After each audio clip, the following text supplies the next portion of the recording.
Hey guys, welcome to another episode of An Animated India. मैं हूं anime freak और मेरे साथ है सेवियर एक्स।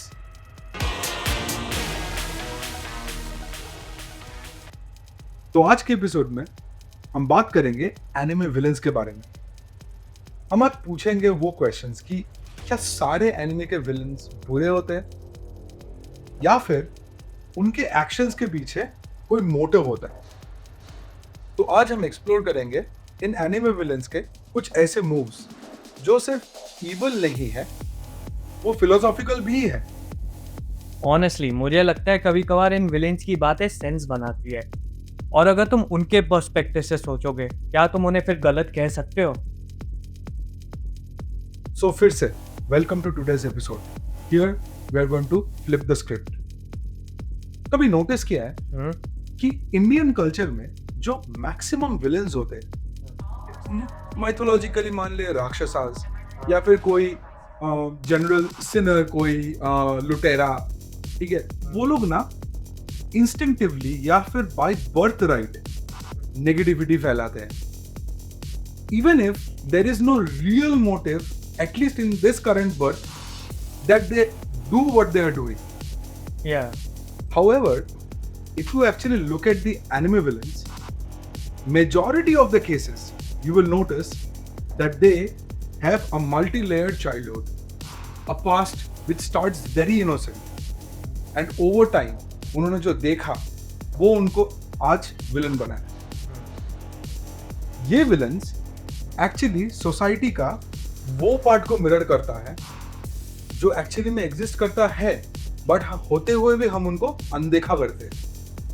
और यही सोसाइटी की रियलिटी दिखाने की एक हिम्मत एक विलेन के पास होती है, जो कभी कभार एक हीरो भी पूरा इग्नोर मार डालता है। तो आज के एपिसोड में हम ऐसे ही 4 विलन्स के बारे में डिस्कस करने जा रहे हैं जो गलत है, may be and just may be इतने भी गलत नहीं है। Let's talk about the most iconic villain of all time, Madara Uchiha, the ghost of Uchiha. He was an iconic villain.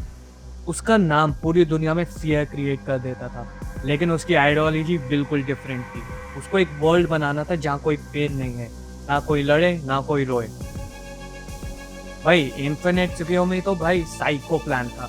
Like कोई भी सुनेगा बोलेगा ये तो पागलपन थी, लेकिन एक बार सोच के देखो, उसका फाइनल गोल तो वर्ल्ड पीस ही था ना। तो मादारा ने दुनिया के इस फ्लॉड सिस्टम को समझा और उसने देखा कि जब भी पीस आती है वो बहुत टेम्पोरेरी सी होती है। तो उसने इसका एक परमानेंट बट एक्सट्रीम सोल्यूशन ढूंढा। वो फिलोसॉफिकल भी था।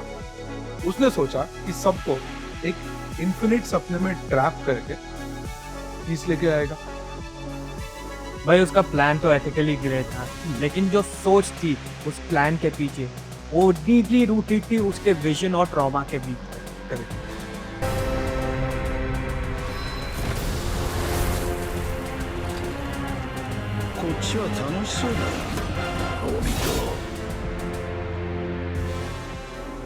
ऐसा ही एक और विलन है, साइकोपास का शोगो माकिशिमा।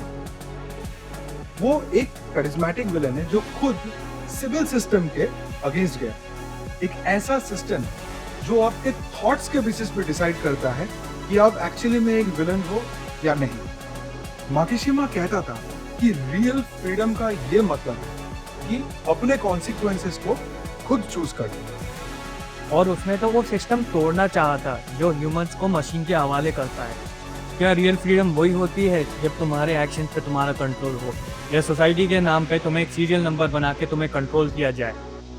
एक्चुअली साइकोपास ने हमको एक ऐसा विलन दिया जो एक्चुअली में फ्रीडम के लिए ही लड़ रहा था, लेकिन वो विलन क्यों बना? क्योंकि वो सिस्टम के अगेंस्ट गया। Everyone's in line. Everyone's empty. We don't really need each other. भाई ऐसे तो विनलैंड सागा में आसलाट भी था। ये एक वॉरियर था जो कभी हीरो की फीलिंग देता था या कभी विलन की, लेकिन जब उसका रियल मोटिव पता चलता है कि वो अपनी माँ का सपना पूरा करना चाहता था और वेल्स को प्रोटेक्ट करना चाहता था, ये सुन के तो भाई दिल टूट जाता है। करेक्ट बोला। वो मैनिपुलेटिव था, वो रूथलेस था, लेकिन उसका हर एक स्टेप वो एक बड़ी स्ट्रेटेजी का पार्ट था। थॉरफिन के लिए वो एक विलन था इन ऑल ट्रू सेंसेस, लेकिन अपनी कंट्री के लिए वो एक सैक्रिफिशियल हीरो था। विनलैंड सागा दिखाता है कि सब कुछ ब्लैक एंड व्हाइट नहीं होता। कभी कभार विलेन बनना बहुत जरूरी हो जाता है ताकि एक बड़ी ट्रेजेडी को रोक सके। करेक्ट।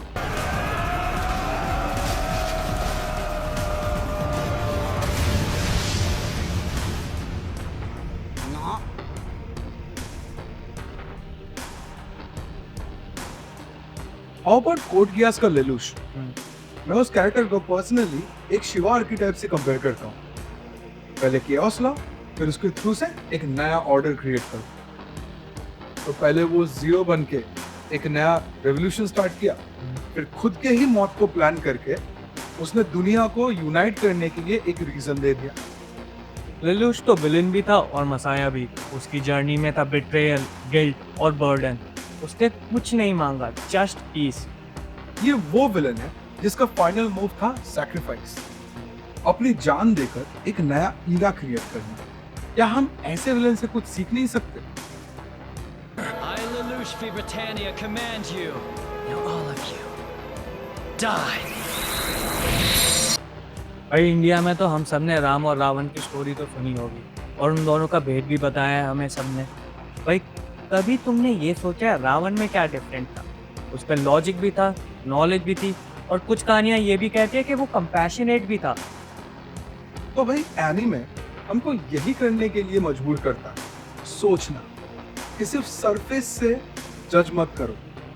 देखो ये सब के पीछे मोटिव क्या था, रीजन क्या था। तो अब सवाल ये है, क्या हम इन विलेन से सीख सकते हैं कि दुनिया को केवल सिर्फ गुड वर्सेस इविल के लेंस से देखना गलत है?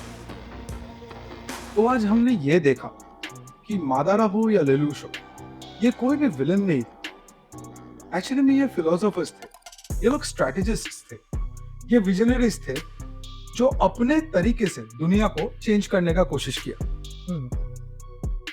हम इनके एक्शन से अग्री करें या ना करें, लेकिन इनका पर्सपेक्टिव जरूर समझ सकते हैं। यही चीज हम अपनी डेली लाइफ में भी अप्लाई कर सकते हैं। जैसे हर डिसीजन कोई ब्लैक एंड व्हाइट डिसीजन नहीं होता, उसको थोड़ा सोचना और समझना भी पड़ता है। अब आप बताइए कि आपका फेवरेट विलन कौन है और क्या आप उसके मोटिव से कनेक्ट करते हैं। और आज बस इतना ही। अगर आपको वीडियो पसंद आई है तो लाइक करो, कमेंट करो और शेयर करो। और एनिमे के फैन हो या ना हो, सब्सक्राइब हो जानी चाहिए। तो मिलते हैं अगले एपिसोड में जहां हम बात करेंगे और ढेर सारे anime. Till then, stay animated, stay awesome.